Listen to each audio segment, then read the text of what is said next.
começou lá ainda? Não, eu sei. O... Não começou a TV ainda. Entendi. Como é o nome do assessor?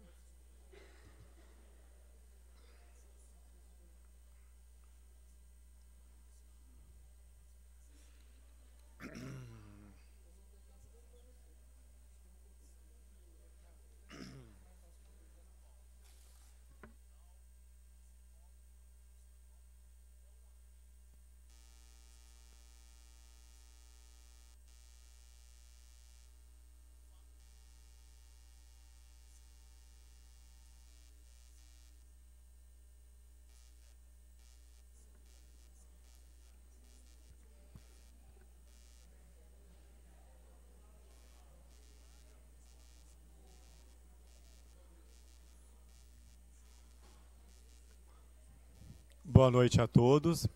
Vão morava no centro. Sim. Então eles começaram a fazer um político. Sobre o tema Serviço de Atendimento Multidisciplinar de Saúde em São Carlos. Primeiramente, gostaria de agradecer a todos pela presença, na oportunidade. Agradeço a todos que nos assistem em suas residências e pela internet ao vivo. Agradeço a presença do vereador Dimitri, do assessor da Cidinha do Oncológico Alex Prado, do assessor do Miller, que está presente aqui também, o Edson, do João Miller. Justifica a ausência da vereadora Cidinha, que por motivo de saúde não poderá comparecer a esta audiência. Também foi justificada do presidente da casa, porque ele dá aula hoje. Para compor a mesa de autoridades, convido doutora Cláudia, doutora Ana Zabel, senhora Crislaine Mestre, senhora Líndia Mara Soares, Liz Cadamuro, secretário Carlos Eduardo Colense, secretário de Saúde, doutor Renatos Barros, representante da OAB, presidente.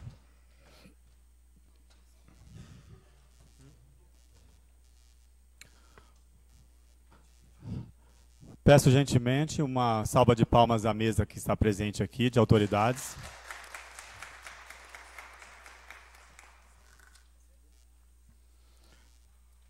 Brevemente, vou falar qual que é o intuito hoje da audiência pública.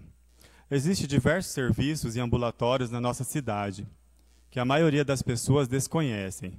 Nosso objetivo é apresentar esses serviços, explicar como acessá-los e discutir sobre como podemos melhorar ainda mais esses serviços. Um deles é o PAVAS, Programa de Atendimento a Vítimas de Abuso Sexual, tema de extrema relevância que merece ser priorizado na Câmara Municipal de São Carlos. Para melhor aproveitamento do tempo, fizemos um fluxograma onde as duas primeiras apresentações sejam realizadas no tempo máximo de 10 minutos e aos demais componentes da mesa 5 minutos. No primeiro momento, após as explanações, abriremos aos vereadores para realizar questionamentos. Logo após, a população terá a oportunidade de participar com perguntas. Abriremos a mesa.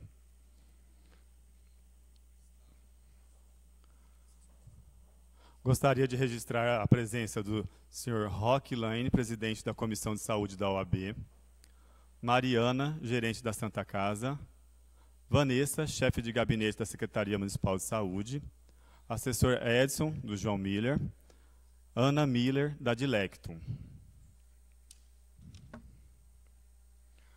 A gente vai começar com as explanações sobre o assunto. A primeira que convido é a doutora Cláudia, do ambulatório.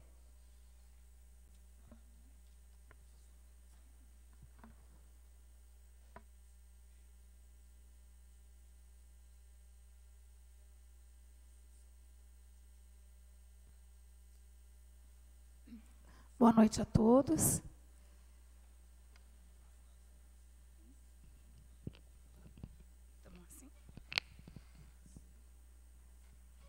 quem não me conhece, meu nome é Cláudia Adão Alves, sou médica ginecologista e trabalho na rede pública municipal há 20 anos. Mas hoje, aqui, eu sou a Cláudia, mulher, mãe da Isabelle, de 9 anos, uma menina e cidadã. E venho falar para vocês a minha experiência profissional e pessoal junto ao ambulatório Pavas e o ambulatório de sexualidade humana. O Ministério da Saúde obrigou que todo município criasse um serviço de atendimento às vítimas de abuso sexual. Em 2005 foi inaugurado o Pavas, no município de São Carlos. Esquecido pelos órgãos públicos, mas não por mim, pela psicóloga Nazabel. Abraçamos a causa com amor, com carinho, fomos atrás de capacitação, buscamos uma especialização nesse tipo de atendimento diferenciado, capacitamos os profissionais da área de saúde, realizamos palestras nos postos, nas escolas, universidades, em relação ao tema aqui abordado. E até o final do ano passado, atendemos em torno de quase 400 vítimas. Vocês devem falar, mas só isso, doutora Cláudia? Em relação aos outros ambulatórios, que atendem muito mais, o porquê? Por causa da falta de visibilidade do ambulatório. Falta de conhecimento por parte das pessoas. As pessoas não conhecem o ambulatório. Mas as vítimas, elas existem. Estão nas casas, nas escolas e nas ruas. E um dia elas vão chegar até nós no ambulatório. E o que nós vimos de positivo? Criamos um fluxograma que poucas cidades como São Carlos têm uma rede de atendimento tão organizado, apesar de todos os problemas existentes, com atendimento a essas vítimas. E nós concluímos com o levantamento que todas as vítimas que foram internadas na Santa Casa de Misericórdia, que receberam a contracepção de emergência, nenhuma delas engravidou. Todas as vítimas, crianças e mulheres que foram internadas até 72 horas na Santa Casa, que receberam a profilaxia contra as doenças sexualmente transmissíveis, virais e não virais, não contraíram o vírus HIV. Gente, isso é promoção de saúde, prevenção de doença. Porque a vítima de abuso, ela não tem só sequelas físicas. Elas têm também as emocionais, que são muito mais difíceis da gente tratar. E a gente não está só tratando clinicamente. A gente trata o emocional delas e reinsere elas dentro da sociedade. Só que ninguém sabe, ninguém vê. E nós estamos atendendo no limite. Tanto a Delegacia da Mulher, a Santa Casa, o Hospital Universitário, o CREAS, o Conselho Tutelar, vem cada casa-abrigo, não consegue mais atender tanta vítima que nós estamos recebendo. E nós precisamos nos estruturar melhor, nós precisamos de um espaço mais adequado, precisamos de recurso para a contratação de uma psicóloga infantil, porque o CREAS não consegue mais atender a demanda que vem recebendo. Só somos 2 profissionais especialistas na área, eu e a Nazabel, e a gente não é eterno. Até quando a gente vai continuar atendendo? Esse tipo de atendimento tem que ser legalizado para que, na nossa ausência, outros profissionais venham receber a causa, venham dar continuidade, como é o ambulatório de oncologia, de mastologia, de doenças sexualmente transmissíveis. Esse tipo de atendimento é ministerial, é obrigatório, é lei federal, os municípios têm que atender. Então, nesse meio caminho, nós começamos a atender as mulheres com disfunções sexuais oriundas desse tipo de abuso. E aí fomos nós 2, de novo, atrás de conhecimento científico, nos especializamos em sexualidade humana. E começamos a atender essas vítimas, mas começamos a atender também mulheres e homens com disfunções sexuais, porque saúde não é só ausência de doença. É o bem-estar biopsíquico, social e sexual de um indivíduo. Uma disfunção sexual causa o quê? Alterações psíquicas, alterações sociais, depressão, faz com que casamentos terminem. E nós começamos a atender esse tipo de atendimento, a realizar esse tipo de atendimento, começamos a inserir mulheres e homens dentro da sociedade. Lembro-me muito bem de um rapaz de 22 anos que, muito timidamente, me procurou no ambulatório, porque ele soube que existia esse tipo de atendimento. Somos um dos poucos municípios no Brasil a realizar atendimento em sexualidade humana. Esse tipo de atendimento nós só vemos o quê? Em grandes centros ou em hospitais universitários, mas nós realizamos aqui. E ele estava com depressão, não conseguia levar adiante o seu relacionamento, e me procurou e, através de exames laboratoriais e passando pela Ana, através de um exame psíquico, descobriu-se que ele tinha uma doença tão simples, hipotireoidismo, mau funcionamento da glândula tireoide. Esse rapaz foi tratado clinicamente e, através de terapia psíquica, ele melhorou da função tireoidiana, recebeu alta. Anos depois, 5 anos depois, ele me procurou no ambulatório e falou: muito obrigada, doutora Cláudia. Hoje eu trato da minha tireoide, eu não tomo mais comprimido para depressão, perdi peso e hoje eu tenho uma vida sexual ativa com a minha parceira, estou noivo, vou casar. Então, o ambulatório passou a tratar as disfunções sexuais e, nesse meio tempo, nós começamos a receber de forma espontânea, demanda espontânea, os pacientes com transtorno de identidade de gênero, que são os transgêneros. Esse tipo de atendimento compõe o ambulatório de sexualidade humana. E nós não podemos negar esse tipo de atendimento.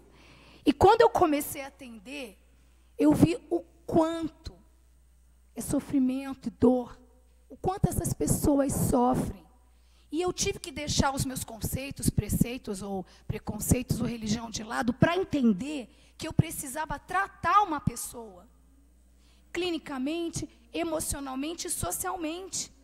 Ninguém tem a mínima intenção de vir ao ambulatório, de se expor, se não tiver dor, se não estiver sofrendo, ou se não estiver buscando ajuda.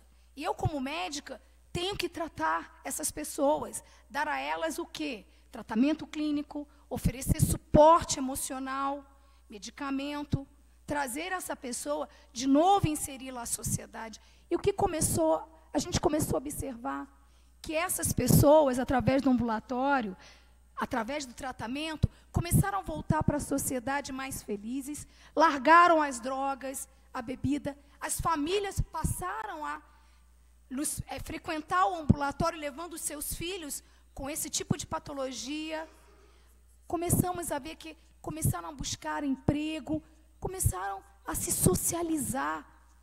Nós estamos, assim, muito felizes com o que nós estamos desenvolvendo ocultamente no ambulatório, porque nós estamos dando a essas pessoas a oportunidade de viver dentro de uma sociedade, de ter um pouco de esperança e de ver que realmente existe tratamento, que existe inserção social. Então, eu venho aqui, humildemente, pedir a vocês que esses ambulatórios precisam estar legalizados para quê? Não acabe esse tipo de atendimento o dia que a gente não estiver mais aqui. Que a gente possa pensar em promoção de saúde, prevenção de doença e agravo de questões psíquicas e sociais. E por que nós estamos deixando de receber recursos?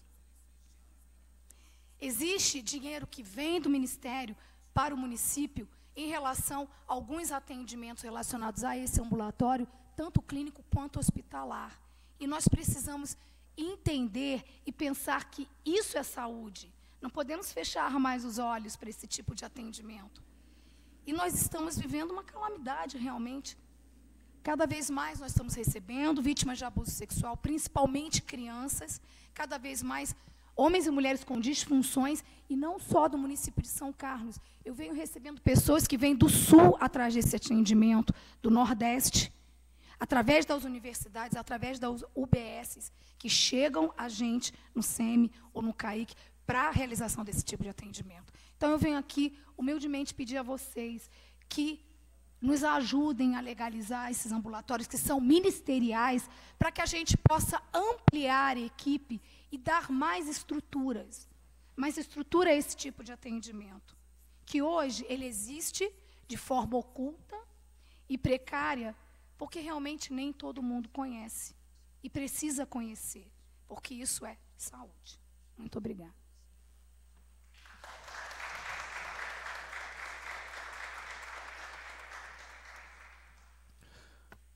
Gostaria aqui de, trabalhando na área da saúde, conheço muito bem o trabalho da doutora Cláudia e da Ana Isabel, e nas palavras dela já falar que o trabalho dela, mesmo com a precariedade que existe hoje no SEMI, é um trabalho perfeito. E agora convidar a doutora Ana Isabel também para uma explanação. Só registrando aqui a presença do vereador Lucão, presidente da Comissão da Saúde, Marcos Paranho, da Liga da Justiça.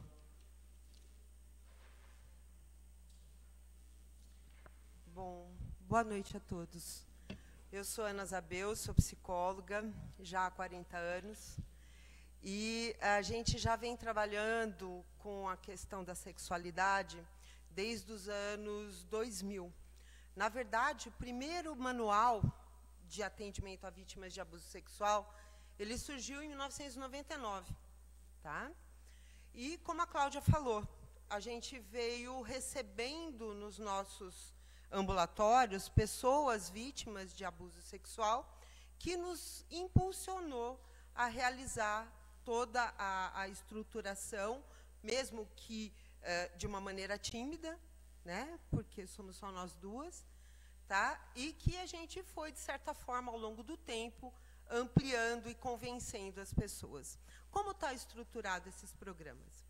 Os programas estão vinculados ao Centro de Atendimento de Infecções Crônicas, aonde a gente atende, em especial, a questão da sexualidade, voltado para as doenças sexualmente, para as infecções sexualmente transmissíveis.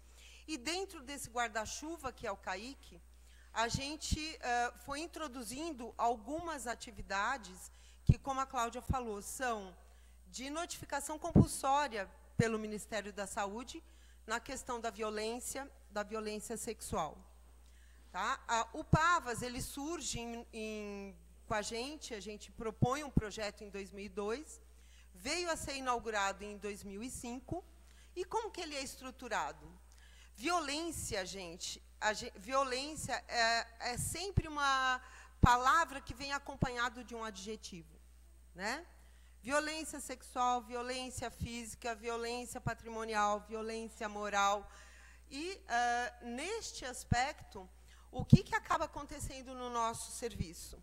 O nosso serviço ele está voltado para o atendimento de maneira interdisciplinar, que é a nossa vontade, né? Que não existe só a medicina, só a psicologia, existe a enfermagem, existe a justiça, existe a cidadania, existe a educação, existe uma série de setores que vão ajudar com que a gente faça o que a Cláudia falou, é retribuir, é dar o atendimento e devolver essa pessoa à sociedade.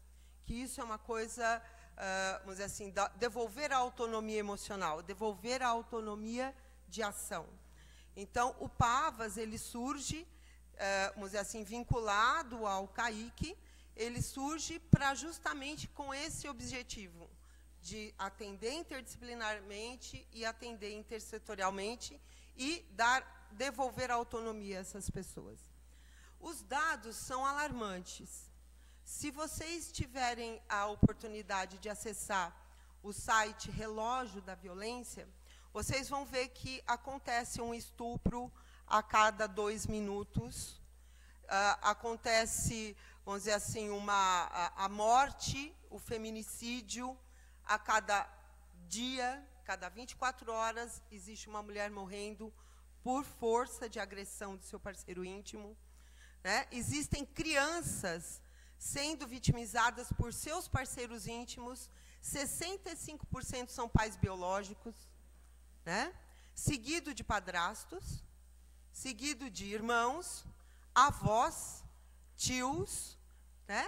Então, a gente percebe o seguinte, que a violência sexual, ela privilegia o sexo feminino como vítima e também privilegia o agressor do sexo masculino. A gente sabe que a sociedade, vamos dizer assim, estruturada de maneira machista, vamos dizer assim, define o sexo feminino como alvo de agressão, alvo de submissão, alvo de determinação daquilo que tem mais poder, que é, na questão da nossa sociedade, o homem. Então, a gente precisa pensar muita coisa. Precisa pensar em educação, precisa pensar em formação, precisa de informação, vamos dizer assim, familiar, social. Então, nós estamos pensando intersetorialmente. Nós estamos pensando na Secretaria de Infância e Adolescência, estamos pensando na Secretaria de Cidadania, estamos pensando na educação, estamos pensando na saúde e estamos pensando na estrutura de respaldo que a gente pode ter, que são as delegacias, as defensorias públicas, que estão, sim, tendo programas específicos. O que acontece em São Carlos?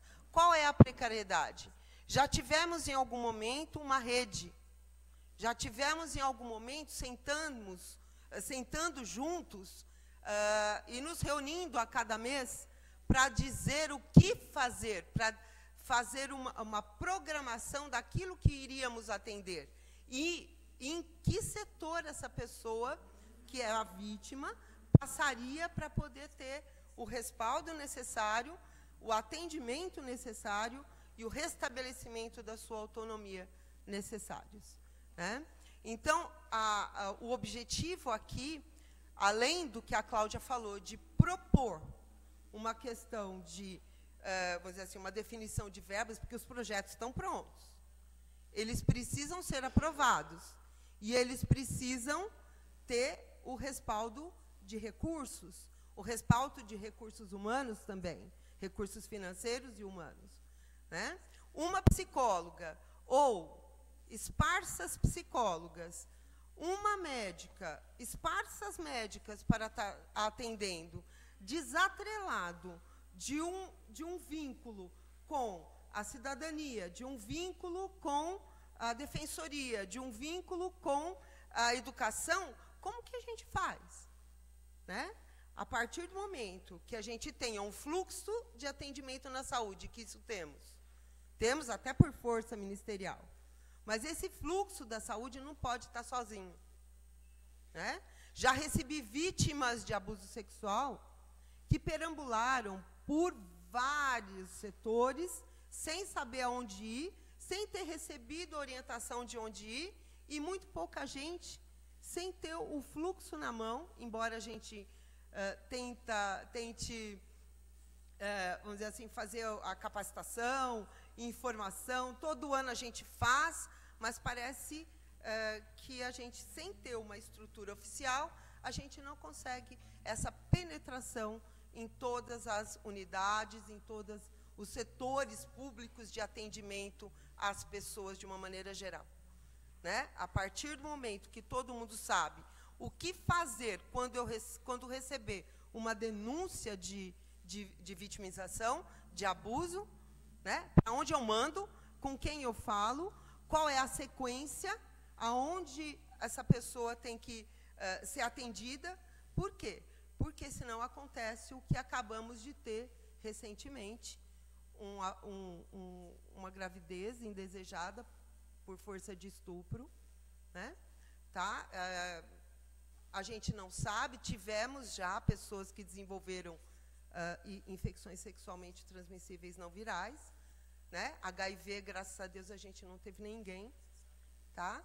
Mas, ao mesmo tempo, a gente sabe que existe uma subnotificação dessas violências. Né? Segundo o Ministério da Saúde, só chega até nós 10% das vítimas por falta de saber onde ir, por vergonha, por não ter uma estrutura de recepção e acolhimento oficial que possa ouvir essa pessoa e dar providência, dar suporte para que ela possa fazer todos os atendimentos necessários. Né? E, portanto, a gente morre na praia em grande parte das vezes. Se só 10% chegam para a gente e nem todos a gente consegue atender, imagina, né? Entendeu? Então, vamos dizer assim, o pedido de socorro, né? Então, oficialmente, o município precisa implantar uma política pública, oficialmente, não só por vontade ou por, vamos dizer assim, idealismo de alguns, né? Mas a gente precisa ter isso muito claro e no papel como se fosse uma lei orgânica do município, né? Só assim eu vejo como uma possibilidade da gente ter oficialmente um caminho a seguir e essas pessoas poderem ter acesso, né? Porque a gente precisa ir para a mídia, a gente precisa dar a condição de, por exemplo, uma cartilha dentro das escolas, né? Tá? Isso custa dinheiro, né? Fazer a gente faz. Agora eu quero ver publicar. Né? Então, estamos aqui, gente. Eu estou à disposição para as perguntas. Faço isso por, vamos dizer assim, acreditar que na nossa sociedade tem jeito, né? E que pessoas de boa vontade e com, vamos dizer assim, um respaldo técnico e político, além de todo o estrutural, a gente vai chegar lá. O ambulatório de sexualidade vem com isso também, tá? Que é onde a gente recebe pessoas com a identidade de gênero diferente daquela que é proposta, né, pela sociedade, ou que é feito do registro de nascimento, e essas pessoas elas precisam ser recebidas, aceitas e orientadas e encaminhadas, e ter um espaço de expor a sua questão, né? O judiciário já aceitou, né? Uma estrutura mais rígida, mais formal, já aceitou. Por que que nós não vamos aceitar? Né? Tá bom? Agradeço a atenção.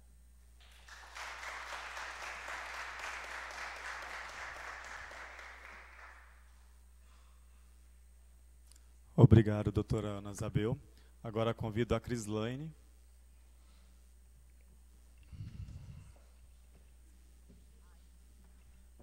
Boa noite a todos. Meu nome é Crislaine. Eu sou enfermeira de formação e há mais ou menos uns 10 meses eu estou como diretora do departamento na Secretaria de Saúde. Primeiramente, eu gostaria de agradecer a todos pela oportunidade de estarmos aqui hoje discutindo esse tema tão relevante e tão importante que vem sendo trabalhado no nosso município há 13 anos por essas duas excelentes profissionais, né? E eu gostaria só de ressaltar a importância, né, e endossar tudo o que elas falaram. Eu também sou mãe, sou mulher, né? A gente, hoje, a gente vem acompanhando o aumento desses casos, né, de pessoas vítimas de abusos, sejam elas mulheres, crianças, homens, e isso tem trazido para a gente uma angústia que a gente vem conversando há um tempo sobre a importância e a relevância da gente ter isso regulamentado, né, ter uma lei municipal, para que a gente possa, sim, trabalhar de forma mais organizada e mais humanizada, oferecendo um trabalho mais digno para essas pessoas.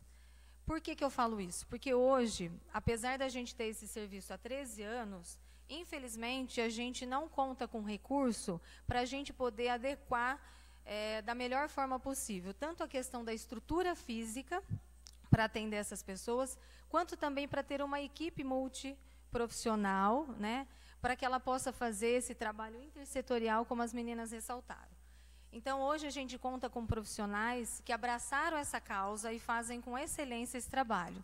Porém, em nem todos os momentos elas estão juntas. Então, hoje, uma pessoa que ela passa por essa violência, ela tem que procurar vários serviços em vários locais para que ela possa ser atendida de uma forma adequada. Então, ela, infelizmente, ela tem que falar tudo aquilo que ela vivenciou em vários locais onde ela passa. Então, a gente hoje que fala sempre de um trabalho humanizado, que a gente tem que olhar para a pessoa, tem que ter empatia, como é que a gente faz um serviço desse de uma forma estruturada? Então, é por isso que a gente gostaria do apoio de todos vocês, para que a gente possa, sim, receber esse recurso, regulamentar isso, para que a gente possa, sim, olhar para essa pessoa com todos os olhares desses multiprofissionais, para que a gente possa trabalhar em rede com a cidadania, com a justiça, com todos os órgãos presentes aqui hoje, para que, sim, essa pessoa se sinta tão importante como ela é, porque hoje ela tem medo, ela tem receio, ela não sabe a quem procurar, né? Apesar de ter o serviço, nem todo mundo conhece esse serviço. Então, eu gostaria de que todos vocês, como às vezes nem todo mundo aqui conhece como é estruturado esse serviço.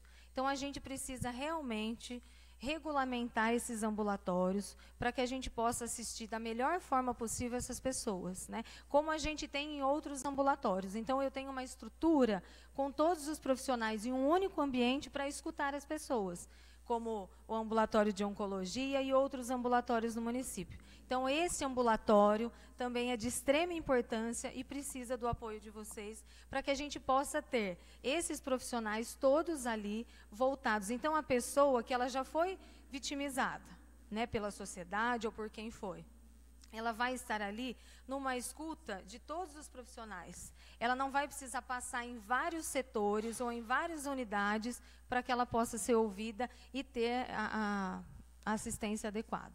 Tá? Então, mais uma vez, eu agradeço a oportunidade. Né? É importante, eu gostaria que aqui tivesse mais pessoas para que a gente pudesse conversar mais, mas eu agradeço a presença de todos vocês, que é de extrema importância, e agradeço também ao Elton, que com todo o apoio, e a todos os vereadores está nos apoiando. Obrigada.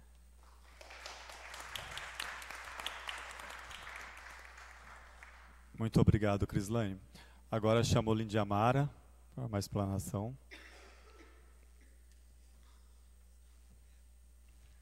Boa noite a todos. Atualmente estou como supervisora no Centro de Especialidades. Vim hoje aqui também representando não só o município, mas a sociedade, clamar, né, para que as coisas aconteçam de modo correto e que para as políticas públicas sejam implementadas aqui no município.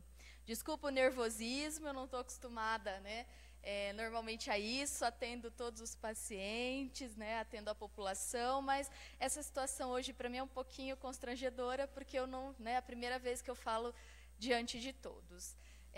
O que nos levou hoje a estar aqui, enquanto Secretaria de Saúde, enquanto população, foi a busca da implementação dos ambulatórios que nós temos no Centro de Especialidades hoje, tá? Ambulatórios importantíssimos, que muitos desconhecem. Falo desconhecimento, inclusive, enquanto profissionais de saúde, né? Se fizermos uma pesquisa dentre os colegas de trabalho, nós verificamos que há o desconhecimento, quando chega uma vítima de um abuso sexual na própria unidade, para onde eu vou referenciar? Quando chega uma criança na escola, vítima de um abuso, quem eu vou chamar?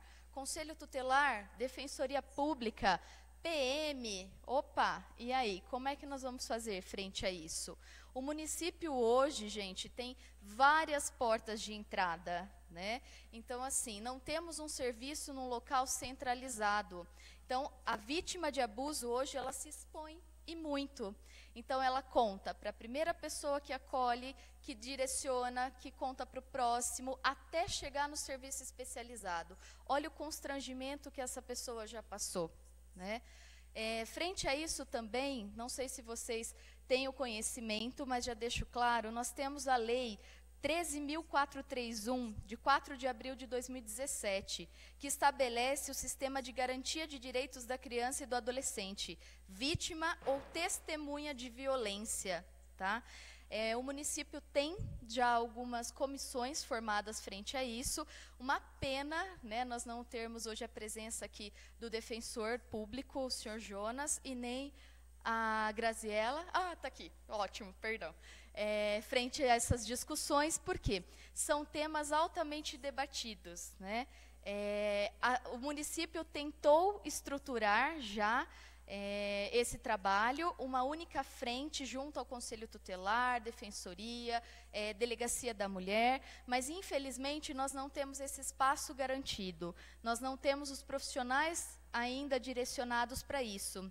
O que nós temos hoje? O Centro de Especialidades, na atenção especializada, né, com as portas abertas, enquanto Secretaria Municipal de Saúde, atendendo junto às consultas de especialidades, exames, atendendo os ambulatórios, principalmente o PAVAS.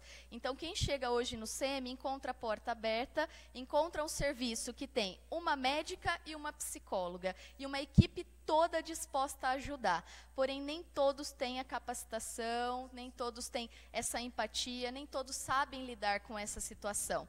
E o que a vítima encontra ali, na verdade? Um local cheio de gente, porque o SEMI é um movimento, né, o dia todo, com várias consultas, com vários exames a serem realizados, onde muitas vezes ela entra, ela vê aquela lotação e o que ela faz? Ela se sente envergonhada e vai embora, né? Vergonha essa para nós, munícipes, vergonha essa para nós enquanto profissionais de saúde, porque deixamos de atender, mesmo estando de portas abertas, uma mulher, uma criança, um trans, enfim, deixamos de atender um cidadão por falta de recursos, por falta de ter um ambulatório estruturado. E é isso que nós buscamos aqui hoje, enquanto Secretaria Municipal de Saúde. Buscamos que isso vire um projeto de lei, buscamos a implementação desse programa e buscamos ter a continuidade, né, de algo bom e de algo de fácil acesso dentro do município de São Carlos. Como já disse, né, a doutora Cláudia, se não tivermos mais ela e nem a doutora Ana Zabel no município, como é que São Carlos fica? Né?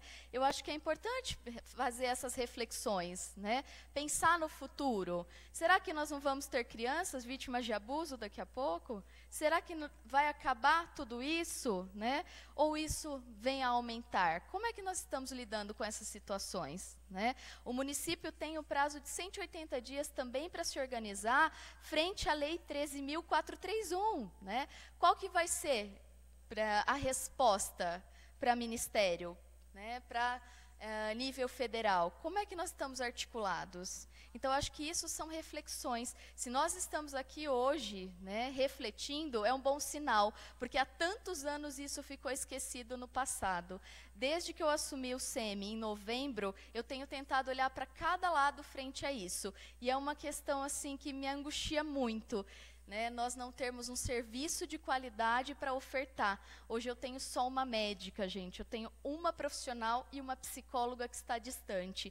Que bom seria se nós tivéssemos um ambulatório estruturado. Que bom seria se nós tivéssemos a mulher chegando num local só, onde ela tivesse todo esse atendimento, onde a criança fosse acompanhada integralmente, onde ela tivesse um acompanhamento psicológico de qualidade. Que bom seria, né?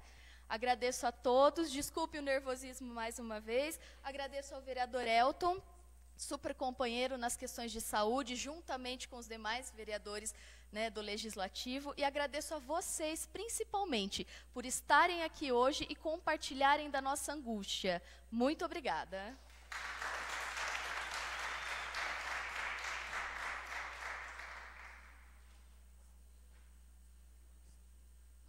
Obrigado, Crislaine. Agora convido o secretário municipal de saúde, Caco Colense.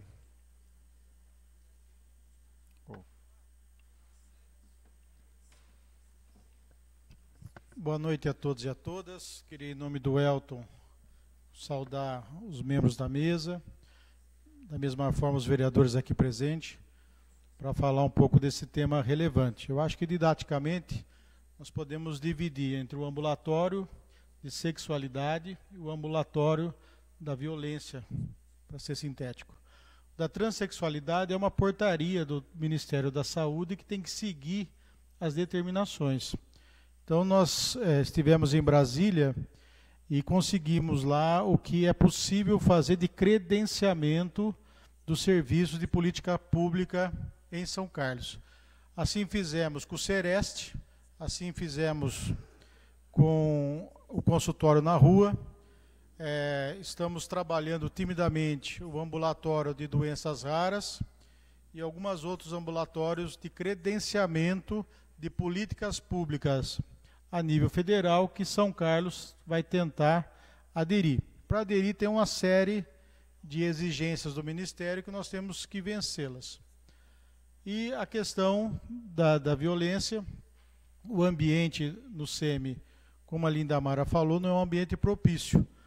Nós estamos reformando o antigo pronto-socorro municipal da Avenida São Carlos para ter um ambulatório específico para o CAIC e para abrigar a essas situações de violência. Então vai ser um ambulatório mais acolhedor do que é hoje o SEMI. A questão dos recursos humanos, nós temos essa dificuldade em São Carlos. A Lei 16.000 não consegue expandir o número de funcionários para que a prefeitura possa contratá-los e ter o preenchimento de vagas.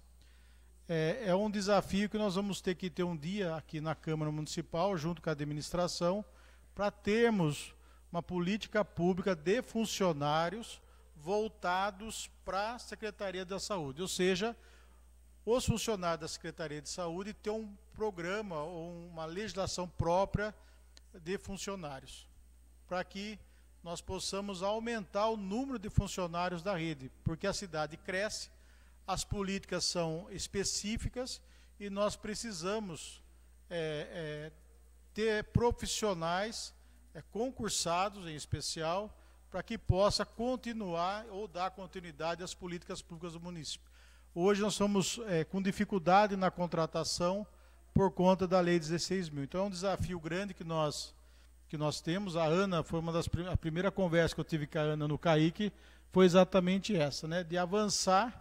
Ela já cria os 30 horas para o mundo da psicologia, né, que é um desafio, a primeira situação, mas hoje talvez mais que as 30 horas dos profissionais, a exemplo que existe hoje dos profissionais da assistência social, nós precisamos refletir, assim como tem na educação, uma política pública de planos e cargos e salários para os profissionais da saúde, aumentando o número de cargos para poder concursar e ter efetivamente essa política.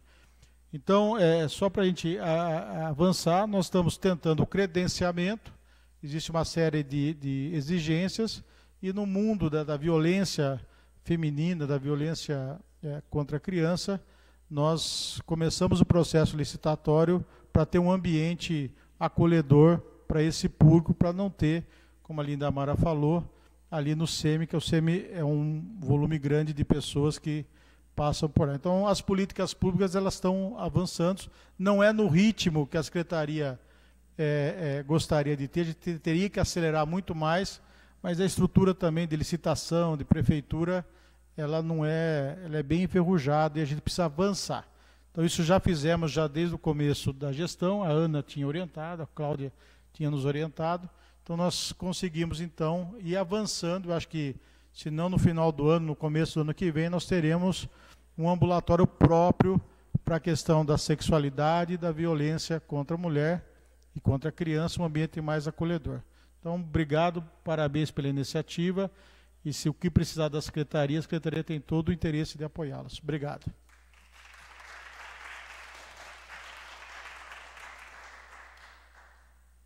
Agradeço o secretário Caco Colense. Chamo agora a Liz Cadamuro.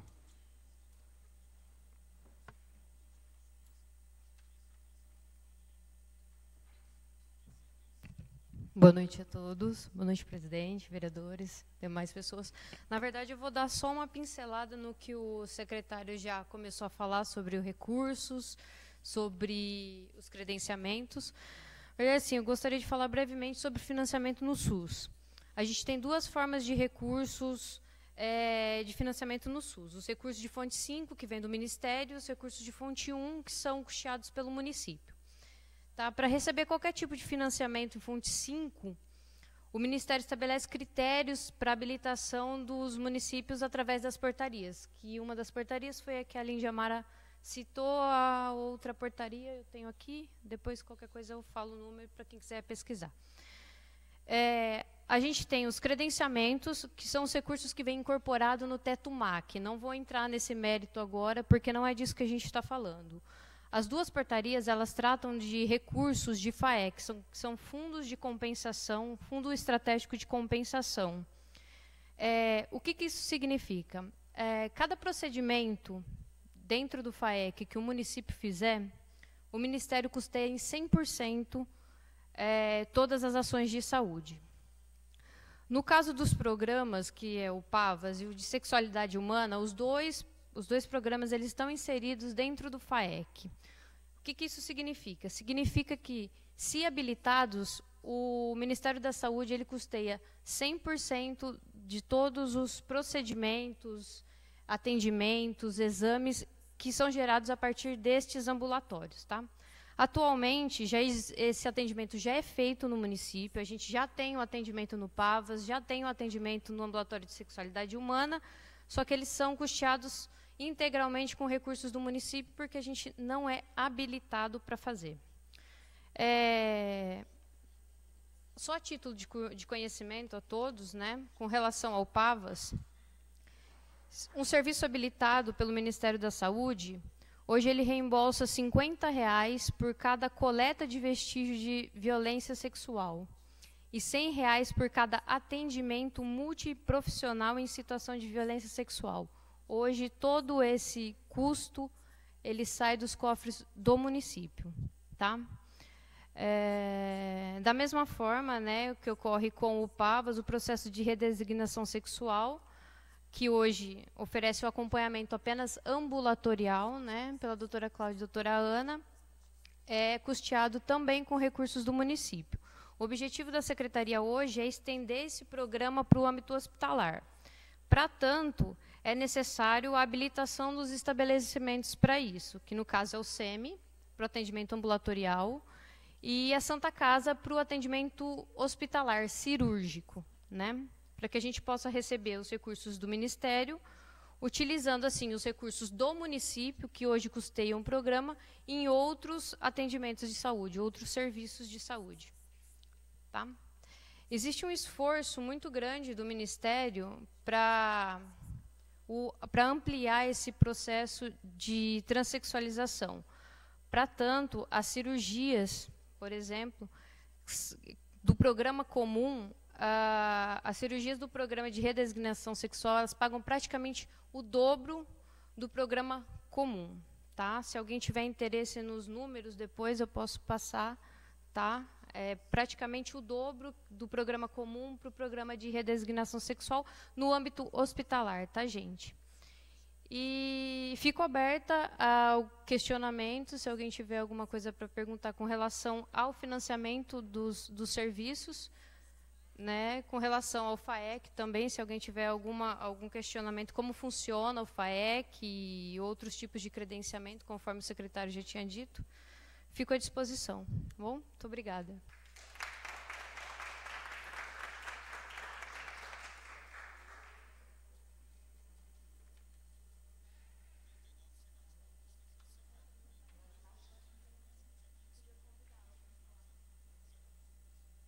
Eu gostaria aqui de perguntar para a doutora Maria Alice se ela gostaria de explanar um pouco sobre o assunto, que ela estava aqui no fluxograma.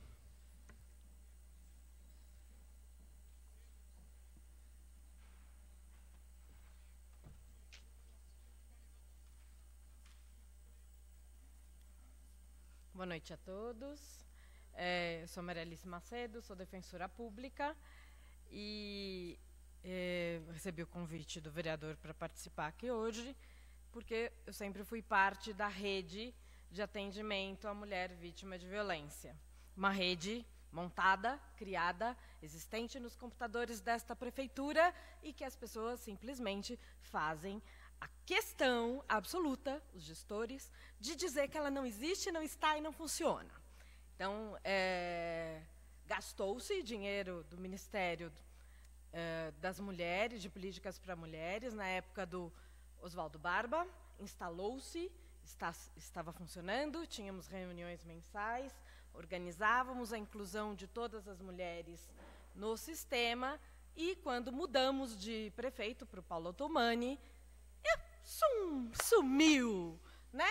E agora temos um novo prefeito e continua desaparecido. Então, assim, estou aqui só para dizer que política pública não é para partido político. Política pública é para o munícipe. Política pública é para sempre. A gente não deve andar para trás. É dinheiro da gente que foi gasto. A gente deve andar para frente, ganhar novos espaços, não andar para trás. Então, convido vocês a fazerem o favor de fazer a rede de novo funcionar. A Defensoria faz toda a questão de estar na rede, porque a gente evita uma coisa que chama revitimização. A mulher chega, primeiramente, sempre, ou é na Santa Casa, ou é na UPA, e ela conta para um atendente, e ela reconta para a enfermeira, ela triconta para o médico, quadriconta para a delegada, ultraconta na defensoria, no juiz, no promotor. Se a gente tem uma rede, a gente põe a informação na rede, todos nós recebemos a informação e cada um, na medida da sua competência, passa a atuar. Certas coisas nós não vamos conseguir mudar se, por exemplo, o Ministério Público não está aqui, ou se a delegacia não está aqui, né? Porque são lugares onde a gente sabe que tem alguns gargalos também. Mas talvez com a rede a gente possa trazer e fazer funcionar. E eu queria só cumprimentar a Ana Maria Isabel, que ela falou que há 40 anos ela lida com isso, lida brilhantemente, mas ninguém é para sempre, assim como eu também não sou, né? Posso até ser pequenininha, baixinha e tal, mas faltam 6 anos para me aposentar. E aí, quem vai fazer, né? Quem vai fazer se a Ana Maria Isabel se aposentar? Está se pensando nisso, que isso é um serviço público que deve prosseguir? É isso que a gente precisa pensar. Serviços públicos são perenes. A gente precisa evitar que a vítima tenha que repetir todas as vezes e ela precisa ser atendida melhor. Porque tem muita coisa na saúde, por exemplo, que não está acontecendo. Medicamento de pílula do dia seguinte, para evitar doenças venéreas, para evitar a gravidez indesejada, né? Tem um monte de coisa que fica passando, porque a pessoa é empurrada de um lugar para o outro. A enfermeirazinha da UPAzinha, da UBS, precisa saber que ela tem um fluxo. E isso só dentro da secretaria com a obrigação de frequentar cursos e de ser formado na orientação. Se não for assim, não vai adiantar. A gente vai jogar dinheiro fora, sempre. Porque até chegar lá no serviço próprio do Pavas e tal, um monte de coisa já aconteceu. A gente está perdendo vida humana. Não é só dia de trabalho da pessoa, é vida humana, é doença, é custo para o município. Coisas que a gente pode resolver com pequenos custos, nós estamos transformando em grandes custos, né? Então, assim, as pessoas gostam de economia também, então vamos orientar cada um, desde o menorzinho, para fazer o atendimento e levar para o lugar certo. Desculpem eu falar com a mão, eu falo quase que mais com a mão que a própria moça que faz Libras. Daqui a pouco eu falo Libras sozinha.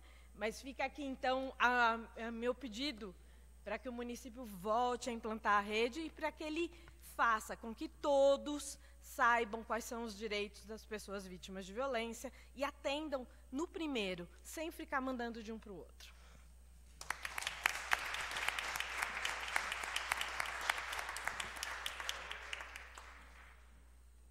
Obrigado, doutora Maria Alice, defensora pública.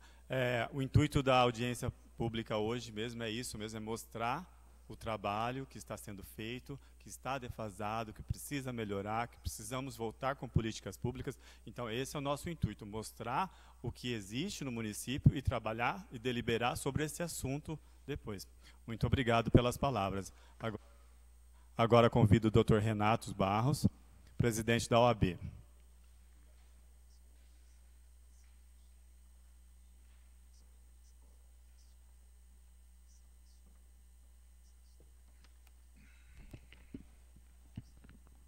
Boa noite, vereador Elton Carvalho Porto. Meus cumprimentos à mesa, às autoridades aqui presentes, Poder Executivo, Poder Legislativo, os vereadores Dimitri, Lucão, Paraná, são pessoas que, dessa geração de políticos que efetivamente é a esperança do Brasil, são pessoas que eu admiro muito, que estão envolvidos aqui, né, com as questões da sociedade. Isso fica muito latente para basta quem ouve, né, rádio, lê um pouquinho de jornal. Então isso para nós é um motivo de muito orgulho. É essa sociedade que nós precisamos. E parabenizar especialmente todos aqui presentes, e faço aqui uma saudação à minha colega, a doutora Maria Alice, advogada pública, defensora pública, né, que advoga os interesses da sociedade, uma instituição que muito me admira, que eu procuro sempre uma proximidade muito forte, porque é uma sociedade que a Constituição reconhece como fundamental para o desenvolvimento da sociedade. E nós falamos em sociedade, nós não podemos esquecer que essa audiência pública ela se dá no parlamento, e nós estamos no Estado Democrático de Direito. E o Estado Democrático de Direito é um Estado em que a sociedade estabelece regras, a sociedade cumpre regras, o Estado gestor observa as regras e cobra o cumprimento das regras, a sociedade cobra o Estado quando ele descumpre as regras. Então, e a administração pública ela se pauta pelo que lhe é permitido fazer. Então, nós temos uma questão importante quando se fala em Estado Democrático de Direito e uma questão importante quando se fala em participação do povo. Nós sabemos que o Estado ele se dá por 3 funções. Eu começo pelo Legislativo, que organiza a estrutura da sociedade, através das normas de comportamento, o Executivo, que faz a gestão, e o Judiciário, quando acionado. Se dá também com as instituições, como nós bem sabemos, Defensoria Pública, Ministério Público, associações. Nós somos uma sociedade, nós estamos esquecendo das associações. Na década de 90, nós tivemos uma cultura muito forte de associação. O Código de Defesa do Consumidor ele é muito forte, tem dispositivo nesse sentido, e nós não vivemos mais a organização em associações. E nós temos a OAB, Ordem dos Advogados do Brasil, que em uma época da vida, da história do Brasil, teve uma atuação muito forte. Depois, nós sabemos que ela ficou um pouco dispersa da participação com a sociedade, e hoje ela vem sendo cobrada, né, a sua atuação. E eu faço questão, como presidente da OAB, nós temos as comissões atuando. Tem aqui o Dr. Roquelani, presidente da Comissão de Saúde, que fez questão de estar aqui presente. Eu acho que é importante nós estarmos presentes, porque está no Estatuto da OAB, lei federal, que cabe à OAB defender a Constituição, a ordem jurídica, o Estado Democrático de Direito, os direitos humanos, a justiça social e pugnar pela aplicação das leis. Se nós devemos pugnar pela aplicação das leis, nós devemos ter uma estrutura ou uma consciência, pelo menos de gestor, de advogado, que vai fazer a cobrança do cumprimento das leis. E nós fazemos isso em diversas formas, ou ajuizando a ação, ou representando perante o Ministério Público, atuando na delegacia, discutindo com o Parlamento.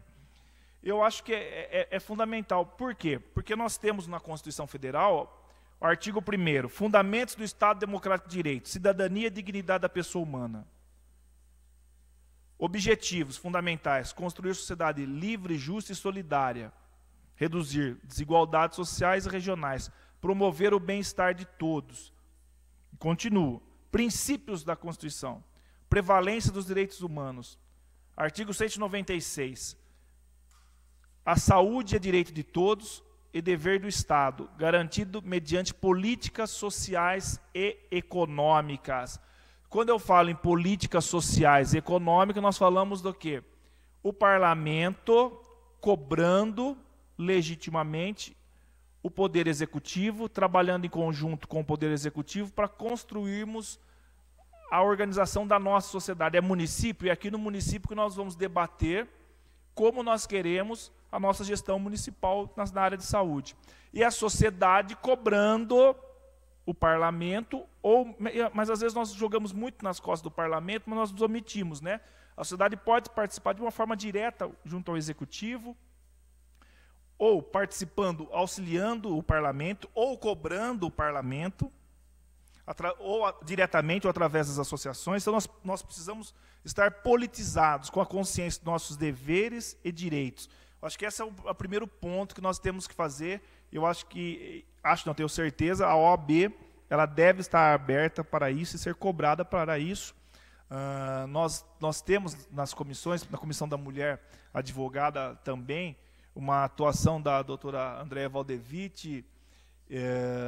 Nós fizemos, e foi na realidade um projeto de lei dessa casa, que ele foi na realidade vetado, mas foi derrubado o veto, que trabalha a semana da conscientização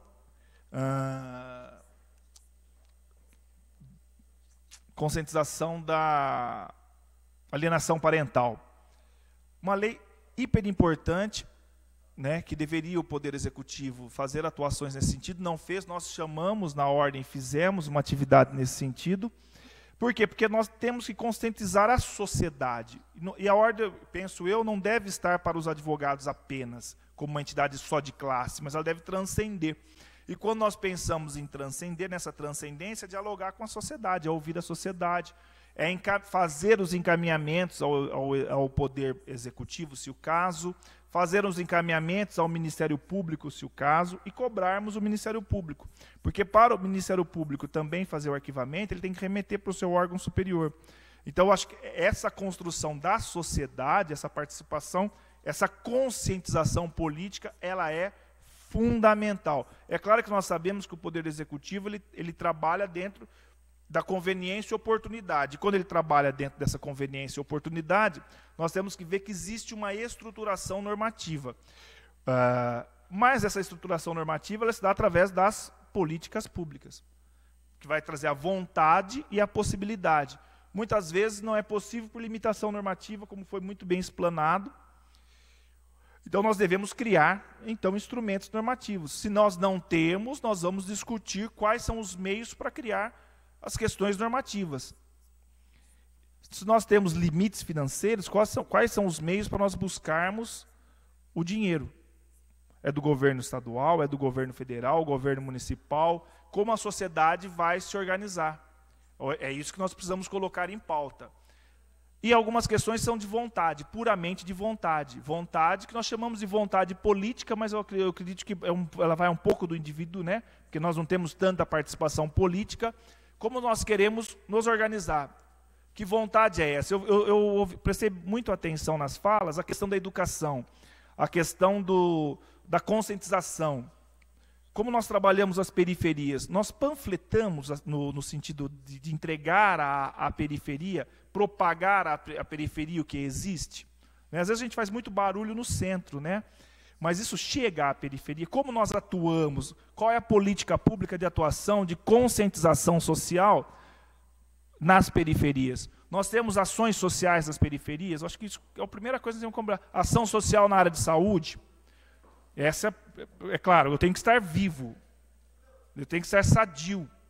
Ou, pelo menos, conseguir ser transportado para conseguir passar uma mensagem, ou reivindicar direitos. Nós temos, o povo, chega ao povo a voz política, ou a voz do povo chega. Então, esse eu acho que é um ponto que nós devemos começar a reestruturar. Como nós conscientizamos, nós educamos a periferia.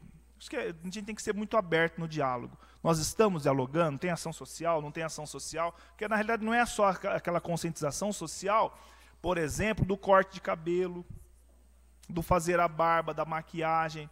Isso é importante, do estético, do belo, mas nós temos que ir além. Como nós dialogamos com os nossos jovens, adolescentes, com essas mulheres, né? Elas saem de casa, elas têm acesso à cidade, né? Eu acho que é um ponto que nós precisamos trabalhar. A cultura da cobrança, nós temos cultura de cobrança? Às vezes nós nos irritamos quando alguém cobra, né? O filho vai, mãe, a mãe já fala, calma moleque, espera um pouquinho. Nós temos a cultura de cobrança, de aceitação da cobrança, né? Ou uma humildade, uma virtude. Então nós temos que como nós vamos trabalhar isso, costurar isso, né? E essa conscientização que eu chamo de politização, que é a consciência dos direitos e obrigações. No âmbito da Constituição Federal, nós não precisamos de mais direitos. Estão todos postos na Constituição. Todos postos. Basta ler o artigo 1º, está tudo pronto. Declaração de Direitos Humanos, declarações, nós temos de monte. O Norberto Bobbio já falou que declaração não precisa mais. Agora, como nós efetivamos? Nós vivemos uma sociedade que a abstração ela é fundamental através do sistema normativo, das normas jurídicas. Se nós não temos, vamos construir. Se nós temos, vamos fazer efetivar. E vamos cobrar. Vamos dar consciência. Se, de repente, às vezes o Ministério Público não chegou a ele essa demanda, vamos encaminhar a demanda. Se a demanda, o Legislativo encaminha a demanda, o Legislativo cobra, ou uma associação, ou um cidadão. Se a OAB, por exemplo, não tem essa notícia, não tem essa informação, essa técnica, vamos trabalhar em conjunto. Como nós podemos construir a reivindicação? Né? Como nós vamos fazer o judiciário atuar nessas questões? Né? Nós não temos a cultura, né? Nós temos uma cultura, o direito é uma estrutura de conservação, mas como nós vamos então conservar essa sociedade saudável através do direito? Então é reivindicando através do direito, mas nós não podemos cair numa armadilha, é acreditando que que tendo norma jurídica ou sistema legislativo, nós estamos salvos. Ter sistema normativo não significa uma sociedade saudável, porque na maioria das vezes eles não são efetivados, eles não são cobrados, eles são esquecidos. Então não basta termos normas bonitas, uma Constituição volumosa, nós precisamos de ter efetividade. Então fica aqui meu contentamento com essa participação da sociedade, o meu contentamento das pessoas saírem daqui conscientes das nossas impotências, porque nós não saímos enganados, nós temos consciência da nossa impotência, isso é importante, nós termos consciência das nossas angústias e nós reivindicarmos para quem devemos, ou falarmos com quem devemos falar. A OAB está à disposição para os debates, nós temos as comissões para receber, para fazer os tratamentos necessários das questões, os encaminhamentos, e espero que, na realidade, essa união, que bem ou mal nós temos a questão da união aqui, poder executivo, poder legislativo, dentro do debate da política, dentro da contradição da vida, nós possamos construir uma sociedade melhor, uma sociedade para as pessoas que necessitam. Porque quem tem dinheiro não precisa. Quem tem dinheiro paga. Quem tem dinheiro interna na clínica particular. Então nós temos que fazer gestão para o pobre, para o povo. Eu não posso fazer gestão pensando na minha classe se eu estou com um plano de saúde, se eu tenho que fazer gestão para o povo, eu tenho que me colocar no lugar do outro e viver essas demandas da sociedade, da periferia e ouvir. Mesmo não conseguindo fazer por limitações políticas, no sentido de limitação financeira, melhor dizendo, mas ouvir as demandas e repassar. Então, fica aqui meus agradecimentos e parabenizar todos aqui presentes e me colocando à disposição. Muito obrigado.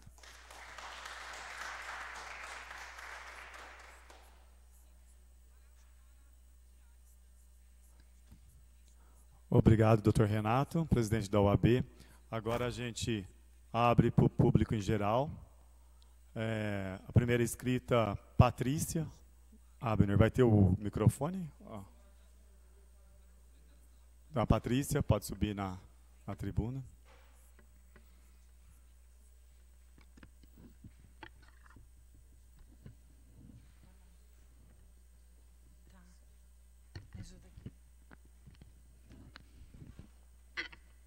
Primeiramente, boa noite a todos. Meu nome é Patrícia. Primeiramente, eu queria me apresentar a vocês como usuária do Serviço Público de Saúde, como eu creio que muitas pessoas aqui também são. Como o doutor falou, a gente faz as políticas públicas para a sociedade, para a classe carente. Porque creio que uma pessoa rica não vai precisar de um serviço de saúde, vai para o seu bom convênio, vai para a sua boa clínica. Antes de mais nada, eu sou uma mulher trans. Eu acho que é um detalhe que eu tenho que expressar, porque faz parte de quem eu sou, faz parte do meu corpo enquanto sociedade, enquanto uma cidadã que tem o meu direito ao voto, também tenho o direito de falar o que essas políticas públicas afetam ou não na minha vida. Primeiramente, eu quero agradecer a doutora Cláudia pelo convite. O que acontece é o seguinte, durante muito tempo, desde quando assim, eu comecei a entender o que era política e como ela afetava nos vários setores da nossa vida, economicamente, na educação, e até mesmo no como a gente se porta na sociedade, eu percebi como a pessoa trans ela é negligenciada diversas vezes. Primeiro começa dentro de casa pelos pais que não tiveram um bom direcionamento para educar os seus filhos sobre sexualidade, sobre cuidar do próprio corpo, como se portar perante uma sociedade que não olha com bons olhos o que é diferente. Seja você ser negro, gordo, alto, baixo. E desde muito nova eu senti essa carência no núcleo familiar, no primeiro momento. No segundo momento, quando comecei a estudar, eu percebi essa carência na escola. As pessoas não sabiam como me tratar. Parece que eu era uma peça sobrando no quebra-cabeça da sociedade. Eu sempre ia tentar me encaixar, mas eu nunca ia achar um espaço para mim. Ficando adulta, eu percebi isso no sistema básico de saúde. Eu não conseguia ser atendida. Eu era, por diversas vezes, negligenciada. Eu tinha uma dor, eu ia até o atendimento básico, o médico não queria colocar a mão no meu corpo, falava comigo com ressalvas. Eu falava, por gentileza, o senhor pode me chamar para Patrícia, que é assim que eu me sinto bem, é como eu me vejo na sociedade, eu sou uma mulher. Ele falava, olha, me desculpa, mas enquanto seu documento disser que você é fulano, não existe fulano aqui. Eu pensava, gente, será que o meu voto vale menos do que o desse médico, do que essa pessoa rica, do que essa pessoa mais estudada? Será que o meu voto vale menos do que de uma pessoa que acabou sendo vereador, prefeito, presidente? Eu acho que não. Da mesma forma que quando eu vou comprar num supermercado, meu dinheiro não vale menos. Se eu tiver R$1 a menos, eu não levo o pacote de arroz igual a todo mundo. Por que na hora de votar e ser bem atendida, isso não acontece? Eu tenho que estar sempre dando carteirada. Quando eu comecei a utilizar o serviço básico de saúde da nossa cidade, como eu falei para vocês, eu sofri muito, fui muito discriminada. Por diversas vezes eu me sentia, passava mal à noite. Eu tinha vergonha de ir a um pronto atendimento, porque eu sabia que, por mais que eu estivesse passando mal e eu precise daquele serviço, ele é um direito meu, como cidadã, não estou pedindo nada além do que é meu. Estou cobrando o que é meu, o que é nosso como sociedade. Eu comecei a ficar em casa. Eu falava, não, isso vai passar. Toma analgésico, espera um pouquinho, paciência. E às vezes não passava. E passava semana, mais semana, mais semana, e eu doente. Tanto que eu cheguei a quase ter uma úlcera por negligenciar a minha própria saúde em nome da sociedade, em nome de eu não passar vergonha e também não de envergonhar os doutores. Quando eu cheguei no SEMI, a doutora Cláudia pode até fazer um adendo se for necessário. Eu cheguei perdida, sem motivação. As pessoas trans, elas têm necessidade de fazer um tratamento hormonal para adequar ao seu corpo, ao seu psicológico. Porque você olha no espelho, você quer que aquilo reflita como você se sente. Porque não tem sentido você ser uma mulher ou um homem se você não consegue ver isso refletido no espelho, dentro das várias outras identidades trans. Eu cheguei sem nenhuma esperança. Eu achei... Obrigada. Eu achei que não tinha mais lugar para mim nessa cidade, que eu simplesmente ia continuar vez após vez indo atrás disso, tendo que ir para São Paulo. Tive que fazer 2 viagens para lá, sendo que esse serviço público estava aqui, à minha disposição. O meu voto vale aqui. Eu não estou votando para o prefeito de São Paulo, estou votando para o prefeito de São Carlos. Ou é alguma mentira? E a doutora Cláudia que me mostrou como cobrar esses serviços, como me posicionar como mulher trans na sociedade, como pedir o meu respeito. Hoje, se eu tenho o meu nome mudado, o meu gênero mudado nos meus documentos, é graças a ela, a doutora Ana, que me deu o direcionamento, a Defensoria Pública, que está fazendo um ótimo trabalho, quero até parabenizar.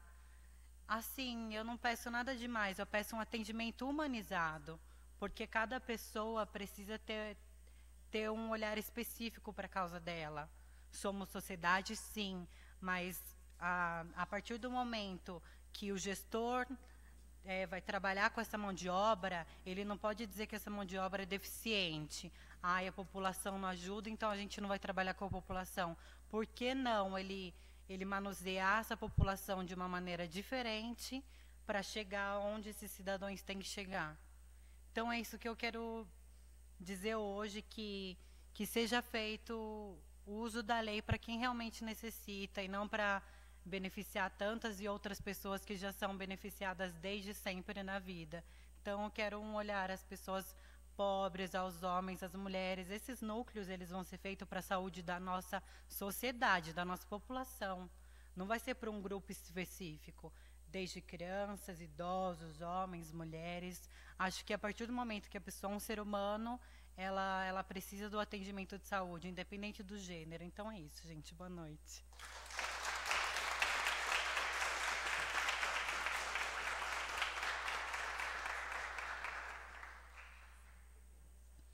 Obrigado, Patrícia, por suas palavras.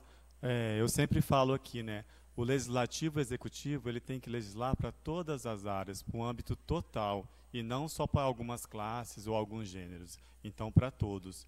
Eu gostaria de convidar agora a Daiane.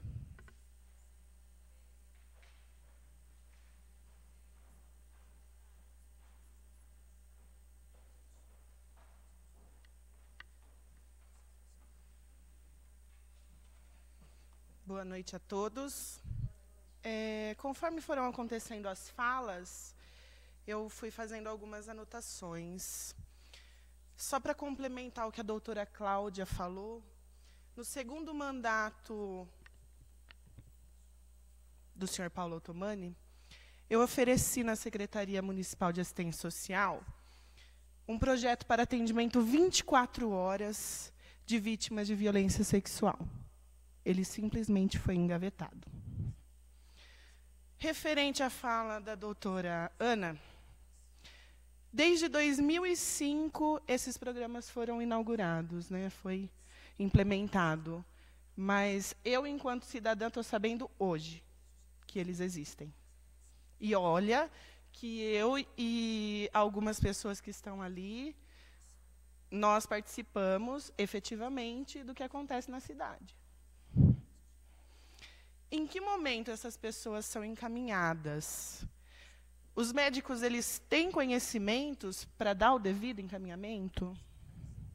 E o conselho tutelar? Porque eu também já participei muito da movimentação do conselho tutelar e eu nunca ouvi falar desses programas. Inclusive, eu tenho uma cartilha que foi fornecida pelo conselho tutelar com todas as assistências no município, e esses programas não estão inclusos. Como a população ela é orientada na UBS e na USF? Como fica a atenção primária? Eu acho que antes de a gente discutir a atenção especializada, nós primeiro precisamos partir da atenção primária, UBS e USF, que, infelizmente, está precário. Está, assim, complicadíssimo o atendimento nessas duas instâncias primárias de saúde. Enquanto psicóloga, porque eu também sou formada em psicologia, eu escutei a Patrícia falando, eu escutei a Lindy Amara falando a respeito, e a Liz também, a Liz não, desculpa. A Lindy Amara falando a respeito de que passa e vai para um e vai para o outro e fala para um, e também a defensora pública, né, falando a respeito disso. Como fica nós, enquanto psicólogos, que nós temos que garantir o sigilo para essa pessoa? Essa é uma garantia que nós fazemos um juramento. E o constrangimento que essas pessoas passam toda vez que ela tem que falar para um e para outro a mesma história. Ela tem que reviver toda vez a mesma história que ela já sofreu. E a cada vez que ela conta, nós, enquanto psicólogas, sabemos que ela sofre tudo de novo.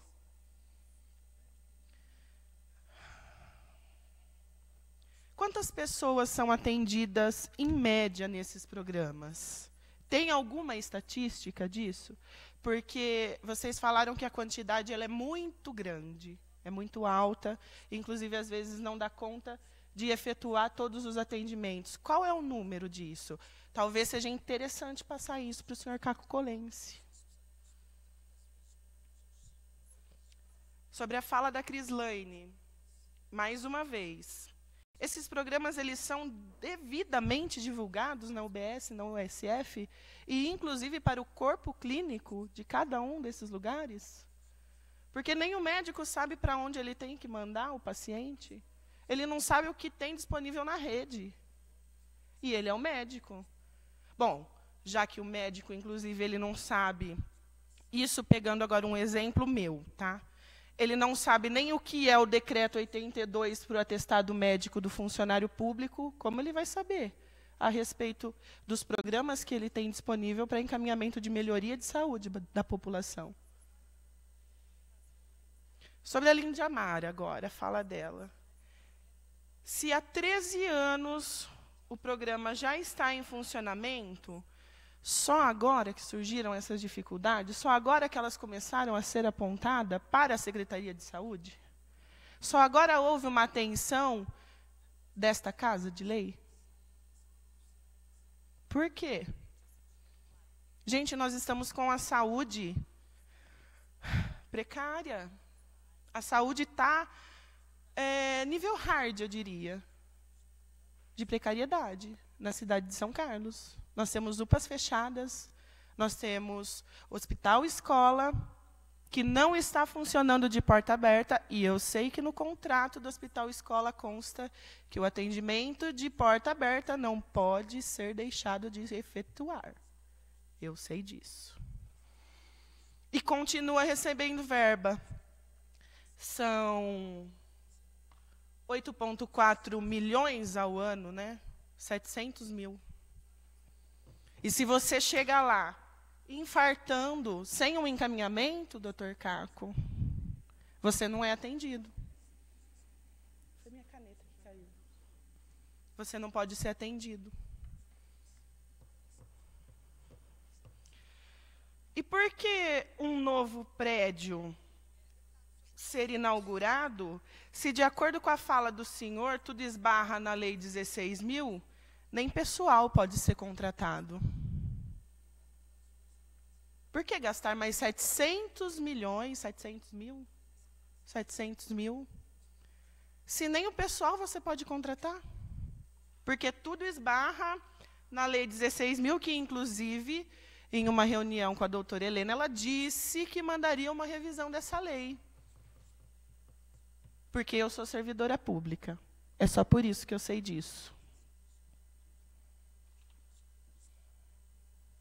Além disso, a UFSCar ela tem psicologia e ela tem medicina também.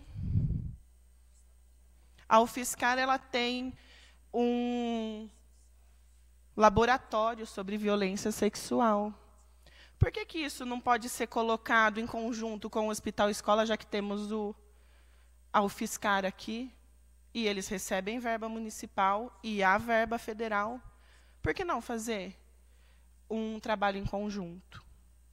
E, por fim, só para encerrar, eu deixo uma pergunta para a Liz, de como habilitar, então, o PAVAS e o Programa de Sexualidade Humana. Porque você disse que não é habilitado, mas como fazer isso? Como tem que ser feito isso aqui na cidade? Faltou essa resposta para mim. E, enquanto a fala do Dr. Renato, se a gente não tem nem UPA e atenção primária que funcionem dignamente aqui em São Carlos, imagine se nós vamos ter ações sociais. Já fazem 6 anos que eu não vejo a Secretaria Municipal de Assistência Social trabalhando efetivamente na cidade. Ela está simplesmente apagada.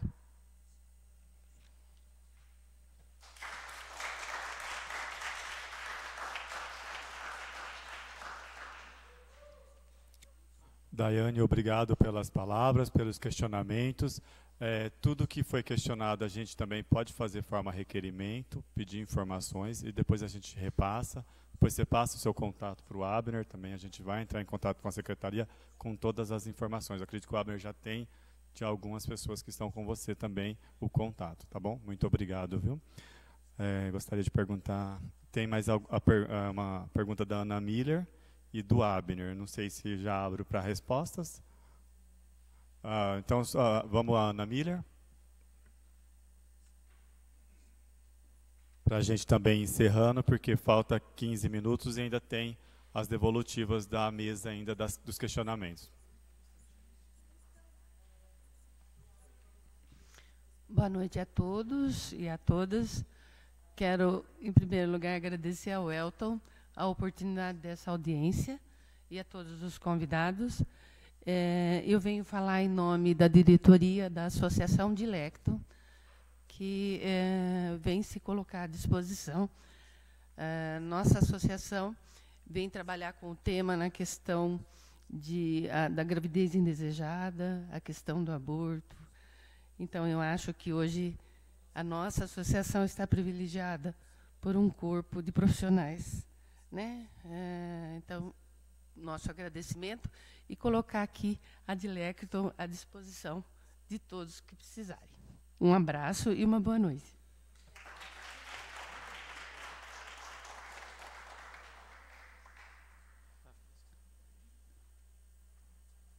O Abner também quer fazer uma pergunta à mesa.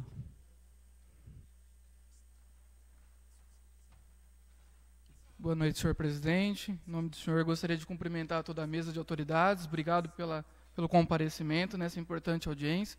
Todos os vereadores, secretário, público presente, a todos que nos assistem também. Gostaria de fazer alguns questionamentos, só complementando a Dayana. Eu acho que é importantíssimo os pontos que você colocou. Nós procuraremos aí o Poder Executivo e faremos com certeza uma devolutiva, e não só para você, mas abriremos para todo o público via imprensa. Tá? Alguns dados estatísticos já foi pontuado na audiência, tá? Depois a gente pode tratar um pouco mais esses dados e fornecer para vocês. Eu só vou contrapor num ponto, não o porquê esse tema foi levantado agora, mas graças a Deus esse tema está nessa casa. Né? Primeira coisa, porque a Constituição, o doutor aqui em nome da OAB pode falar, o artigo 5º, ele prega a igualdade para todas as pessoas, independente de opção sexual, cultura, religião, cor, etnia. O artigo 6º e o 196 também atribui aí a gratuidade a serviço público de qualidade, tá? Não o que nós vemos hoje. Isso não é generalizado, porque nós temos aqui exemplo de ótimas servidoras que têm feito um trabalho exemplar. Tá? Então, gostaria de cumprimentar e parabenizar essas pessoas que foram injustiçadas por 13 anos. E falar que esse assunto está nessa casa, ele não vai ser esquecido, não por questões políticas, porque tem algumas pessoas, alguns parlamentares, não apontando ninguém em particular, que legislam somente para o seu reduto eleitoral. Isso não é política, isso é politicagem. Então, a gente já está esgotado disso. Eu sou heterossexual, casado, tenho uma filha de 8 meses. O dia que nós fomos fazer reunião com elas, na semana, 8 crianças foram vítimas de abuso sexual. Para mim isso é inadmissível, eu me arrepio a hora que eu falo uma coisa dessa. E todo mundo aqui que tem filho, com certeza sente a mesma coisa. Outra coisa, artigo 5º, igualdade é você chegar num dispositivo público e ser bem atendido. Tenho certeza que nem todos que estão dentro desse plenário nessa noite chegam num dispositivo público e recebem o mesmo tratamento. Então isso, gente, é inadmissível. A lei é soberana, a Constituição é soberana e nós estamos dentro de uma casa de lei. Então isso não será admitido, eu falo em nome do meu vereador, do vereador Elton Carvalho, nós não vamos deixar isso do jeito que está. Bom, vamos às perguntas. Primeira coisa que eu gostaria, fiquem à vontade para explicar quem quiser, qual é a portaria, em palavras fáceis, sucintas e didáticas, para a população? Sinta-se à vontade o secretário Caco, a Liz, que comentou um pouco mais, ou quem se sentir à vontade. Em palavras didáticas e fáceis para a população, qual é a portaria e como nós podemos pleitear essa verba? Eu não vou nem entrar no mérito, porque em 13 anos nenhum do Poder Executivo tomou essa atitude, mas eu queria saber daqui para frente o que fazer. Um segundo passo, secretário, como nós poderíamos fazer para que essas informações chegassem com qualidade para o público? Como a Patrícia pontuou, a Daiane também, eles ficaram sabendo dessa informação hoje, e eu fiquei sabendo há 2 semanas. Né? Então, isso é negligenciar a informação que a Lei de Acesso à Informação também prevê para a sociedade. Então, um passo da informação, por gentileza, a portaria, Liz, e as verbas e tudo mais. E um último questionamento. Qual é o passo a passo para acionar o PAVAS, uma pessoa que foi vítima de violência sexual, qual que é o passo a passo? Onde ela tem que ir e como que ela deve proceder? Muito obrigado a todos, doutor. Muito obrigado. Fiquei lisonjeado com essa presença aqui nessa noite.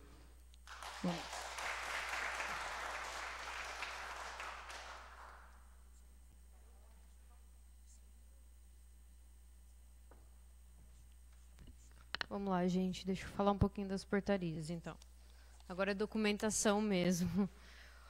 A portaria que institui os critérios do PAVAS, né, que a gente chama de PAVAS, mas aqui tem outro nome, é critérios para habilitação da realização de coleta de vestígios de violência sexual no Sistema Único de Saúde. É a portaria 1662, de 2 de outubro de 2015. Tá? Quem quiser anotar, depois procurar.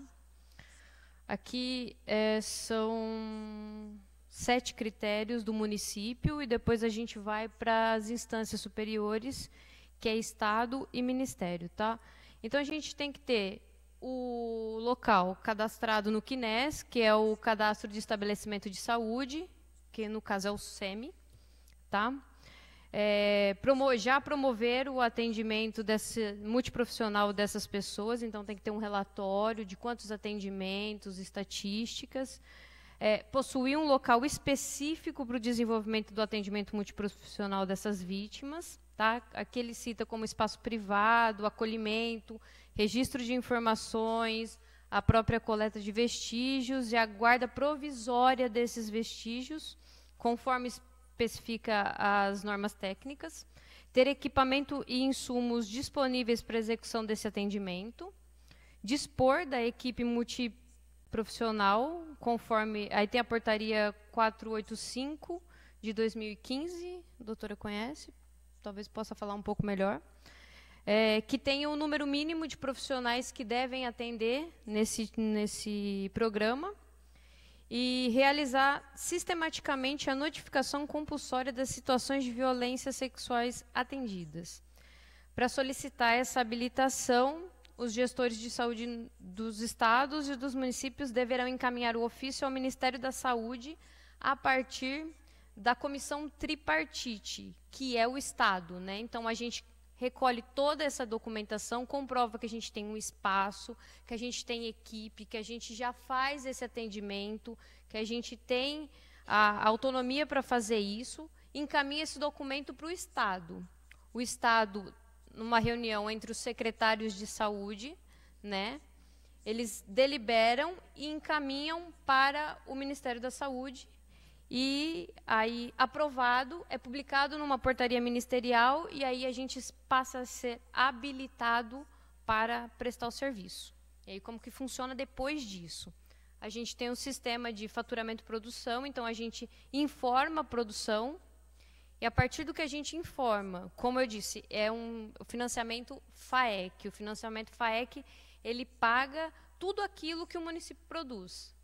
Entendeu? Tudo que a gente produzir de procedimento, de atendimento, de coleta e tudo mais, o Ministério vai reembolsar o município a partir desse programa de compensação estratégica. Então, a gente informa a produção, no mês seguinte, o Ministério da Saúde devolve todo esse recurso para a gente a partir daqueles valores. Eu só acabei falando 2 valores, só a título de conhecimento, mas aí todos os valores que estão dentro da tabela SIGTAP. Para quem não conhece, a tabela SIGTAP é a tabela que norteia os valores que são pagos pelo SUS do Ministério para os municípios. Então, a partir dos valores da tabela SUS, eles reembolsam o município de todos os procedimentos que a gente efetuou. Isso do PAVAS, né? Do processo de transexualização, ele é um pouquinho mais complicado. A gente tem 2 perfis distintos. A gente pode ter só habilitação para o atendimento ambulatorial, que é o que a doutora Ana Isabel já fazem, né, que é o atendimento médico, psicológico, terapia hormonal, esse tipo de coisa, que o SUS também já reembolsa isso. Então, aí é necessário também comprovar que a gente tem um local, que a gente já tem o atendimento, que a gente tem os profissionais, tá? E segue o mesmo fluxo. A gente junta a documentação, mostra estatisticamente que a gente tem uma população a ser atendida, porque não é só o município de São Carlos, tá? A gente vai ter que atender a microrregião, Descalvado, Porto Ferreira, Ibaté, Dourado, Ribeirão Bonito, só. Aí a gente tem que atender todo mundo. A partir do momento que a gente passa a ser habilitado no serviço, a gente tem que atender todo mundo. Toda o São Carlos é a microrregião. Então, aí a gente tem que comprovar que a gente já tem esse atendimento. Vai para a CIR, que é a instância do Estado, CIB e Ministério. Se aprovado, se comprovado que a gente tem condições, que a gente tem capacidade técnica, a partir dos documentos que eles exigem... Desculpa, gente, eu não falei o número da portaria, depois eu falo, tá? Dos documentos que eles exigem aqui, aí a gente é publicado numa portaria ministerial e a gente passa a receber o recurso da mesma forma. Informando a produção ambulatorial dos atendimentos. Quanto ao atendimento hospitalar, que é o que a gente não tem hoje. Atendimento hospitalar seria o quê? Seria, de fato, a mastectomia, a esterectomia, o implante mamário. A gente precisa comprovar que a gente tem médicos capacitados para esse tipo de atendimento, tá? Então, se a gente está num processo com a Santa Casa em busca desses profissionais, é um pouco mais difícil a parte hospitalar, a gente sabe, mas a gente está buscando profissionais que tenham interesse em trabalhar nesse programa também. O processo segue a mesma coisa, só que com uma ótica um pouco mais de hospital. Então, se tem estrutura, se tem quantos leitos, se eu tenho profissional habilitado, se esse profissional está no CNES, tudo isso. Segue o mesmo processo, vai para a CIR, CIB. Se o Ministério entender que a gente tem condições, que a gente tem capacidade de fazer isso, a gente passa a receber o recurso. O número da portaria, gente, a portaria 457, de 19 de agosto de 2008, tá? E aqui no final da portaria, se vocês tiverem interesse de ler depois, a gente encontra aqui, são apenas 4 centros de referência em processo transexualizador no Brasil habilitados, tá? Com as duas modalidades, ambulatorial e hospitalar. Tá? Seria isso. Alguém tem mais alguma pergunta? Cris, só um questionamento. Se o atendimento já existe, né, a coleta de dados, coleta de material, já existe esse atendimento. E, pelo que você falou, já é feito tudo isso hoje em São Carlos. Sim. Por que não há o credenciamento? Isso falta a secretaria falar, vamos fazer o credenciamento e mandar para o Ministério? É praticamente isso? Também. Isso. Também. É juntar todas as informações, ter um lugar adequado. Está na portaria que a gente tem que ter um lugar adequado, privado, que a gente consiga guardar as amostras, coletar as amostras, que eu acho que hoje transportar as amostras, eu acho que hoje o SEMI, hoje, fisicamente, o SEMI... Elton, uma parte, Elis, o SEMI não tinha alvará do Corpo de Bombeiro. Então, foi feita toda uma estrutura que isso tem reflexo também no credenciamento, não só da transexualidade, como doenças raras. A segunda situação é que, por isso você precisa ter o CNES. E o CNES precisa ter um médico responsável para gerenciar o corpo clínico do SEMI. Também não tem essa figura dentro da estrutura administrativa. Então, o Corpo de Bombeiros já deu certo, já avançamos. A ideia é você, no antigo pronto atendimento da Avenida São Carlos, ter esse ambiente mais privado, mais colhedor para esse público. Só para complementar, você saberia hoje, mensal, dados de de uma verba que veria hoje do Ministério, se fosse credenciado, isso em valores? É por atendimento. É por atendimento, mas o valor seria alto hoje. Isso desonerava todo o município do atendimento. Eu vou... De qual programa você quer saber? Do Pavas hoje e do atendimento. Eu fiz um breve apanhado aqui, por exemplo, do programa... Se a gente for comparar a parte hospitalar do processo transexualizador, tá? Vou falar do programa comum e das cirurgias que estão dentro do programa de redesignação sexual. Uma esterectomia hoje paga pelo SUS R$ 634,03. Uma esterectomia pelo programa de redesignação sexual paga R$ 1.195,80. São R$ 561,77 a mais, tá, nesse programa. A plástica mamária com implante de prótese. Hoje a gente faz o processo de oncologia, né? Quando a mulher ela retira a mama, o município ele já faz a cirurgia com implante de prótese. No programa comum, paga-se R$ 315,92. No programa de redesignação sexual, paga-se R$ 1.803,92. É R$ 1.488 a mais para o programa. Tá? Então, assim, por procedimento, eu não consigo... Se tivesse incorporado dentro do teto MAC, que é o dinheiro, é o grande bolo de dinheiro que a gente recebe da média e alta complexidade, eu até conseguiria te dar um número total. Mas se a gente fizer 1.000 atendimentos, a gente vai receber por 1.000 atendimentos. Se a gente fizer 2.000 atendimentos, a gente vai receber por 2.000 atendimentos. Só o acompanhamento multiprofissional, um atendimento multiprofissional. A doutora Ana Isabel foi lá e atendeu uma paciente no SEM, fez um atendimento. O Ministério vai reembolsar a gente com R$ 100. Tá? Só fazendo uma pergunta ao secretário. Após a inauguração do ambulatório lá, tendo esse espaço, há-se uma data para esse credenciamento hoje? Credenciamento é um processo. Então, o que nós fizemos?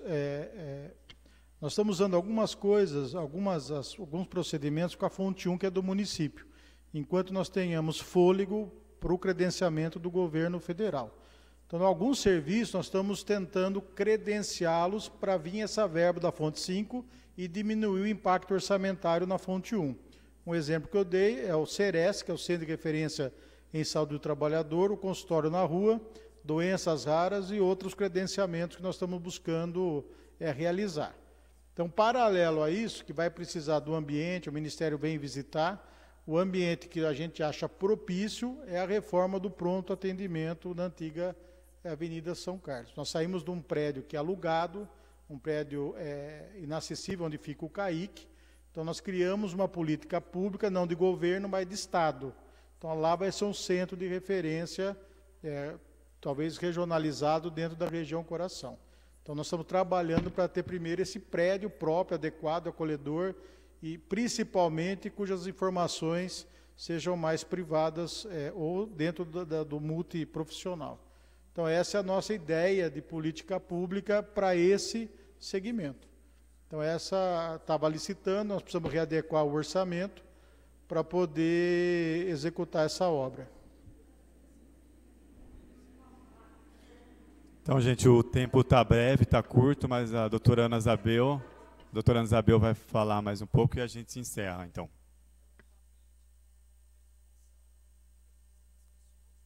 Bom, gente, eu acho que assim muita coisa, eu acho que assim de demanda, de angústia e de estranhamento, eu percebo que assim, considerando o estado que estamos e o que aconteceu de 8 anos para cá, realmente isso causa uma estranheza para quem está ouvindo de pronto.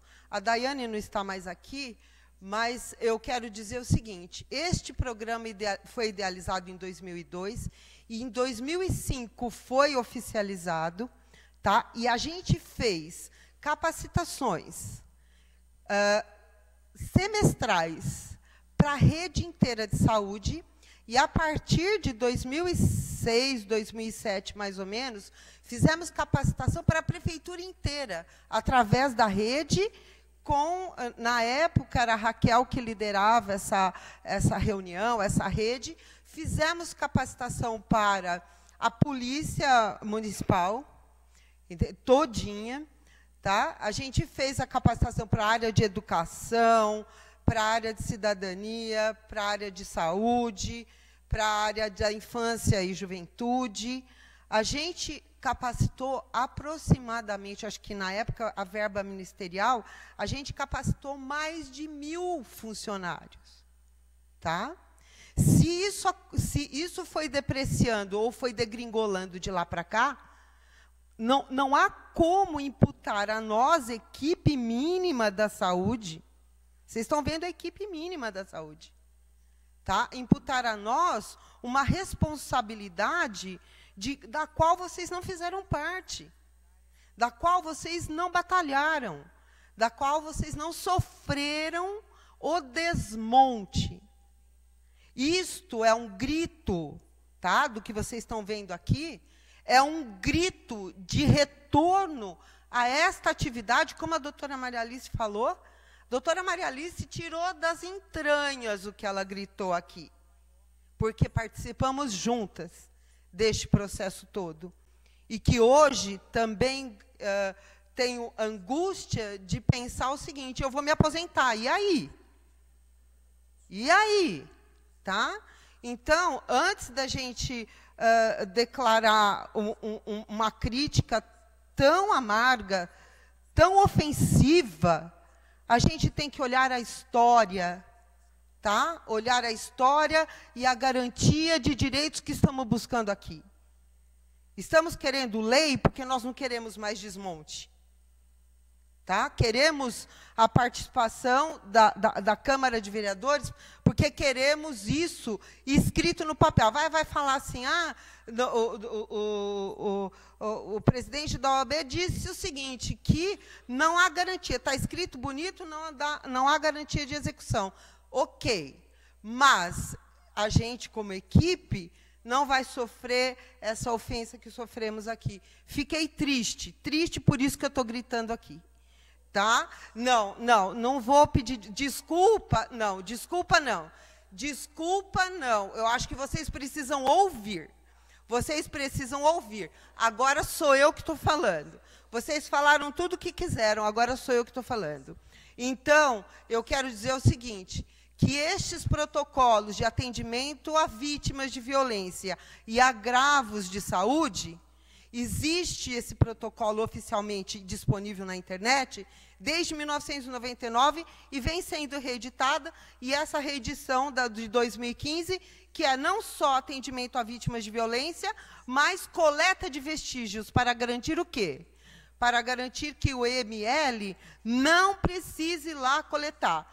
O nosso profissional, principalmente na área de emergência, na Santa Casa, que está sendo todo montado o setor e a privacidade para isso, tá? Está lá para realmente fazer a coleta e armazenamento e transporte de vestígios.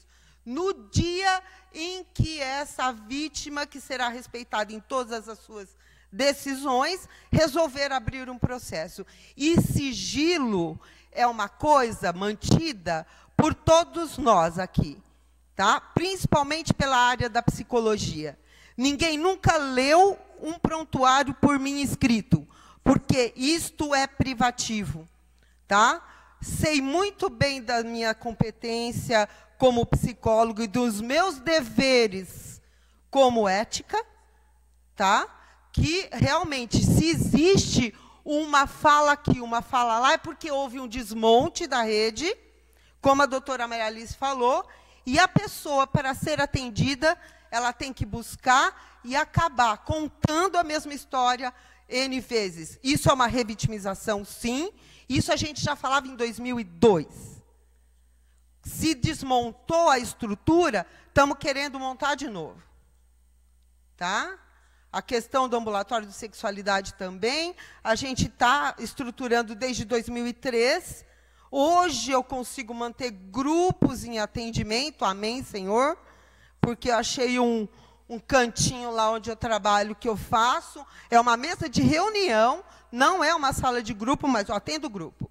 Entendeu? Porque existe uma força, um idealismo, um querer fazer e realmente fazer algo de acordo com a população e atender essas vítimas, que me dói quando chega perambulando pela cidade e chega para mim já passou o tempo de tomar profilaxia de HIV, eu quero morrer. Tá? Então, vamos lá. Firme, forte. Estou contando. Gente, eu gostaria de falar aqui para a doutora Ana que eu entendo muito o que ela falou sobre esse sofrimento. A gente acompanhou lá, eu e o Abner, no ambulatório, a gente foi, conversou bastante com a Crislaine, com a Lindy Amara, com a doutora Cláudia. Então, a gente sabe, uma das propostas, o principal motivo hoje é mostrar esse atendimento que existe lá, esse ambulatório, esses atendimentos que são feitos lá e que estão hoje precisando de socorro, né, de fortalecer a rede, né, de mostrar para a rede. E então, aqui agradeço a todos pela grande contribuição. Eu acho que uma mesa hoje de autoridades igual a essa é difícil a gente juntar de novo essas pessoas para falar sobre esse assunto, sobre um ambulatório de sexualidade, pessoas que têm bastante conhecimento, que têm uma prioridade do que fala, um conhecimento do que fala. Então, daremos continuidade através de proposituras e projetos. Aqui temos o comprometimento do secretário, que falou do credenciamento que vai ter. Então, a gente vai, como legislativo, cobrar essas melhorias na saúde, essas políticas públicas de saúde. Então, a legislativa aqui é isso mesmo, é parceria com o executivo, é cobrar o executivo, mostrar onde que precisa a melhoria. A gente aqui representa a população. Então, essa foi uma demanda que veio também da população. Eu, como vereador aqui, como eleito por voto, então eu represento a população. E esse assunto é de grande valia para a população. Políticas públicas na área da saúde. Então, agradeço a todos aqui. A gente vai continuar informando a todos pela rede social, pelo gabinete, das decisões que foram tomadas, que vai ser tomadas dessa audiência pública. Mais uma vez, obrigado a todos que estão aqui presentes, à mesa diretora, ao secretário, aos vereadores presentes, Lucão, Dimitri, Paraná, que puderam estar aqui hoje acompanhando nossa audiência sobre esse assunto. E muito obrigado a todos e encerro a audiência pública. Obrigado.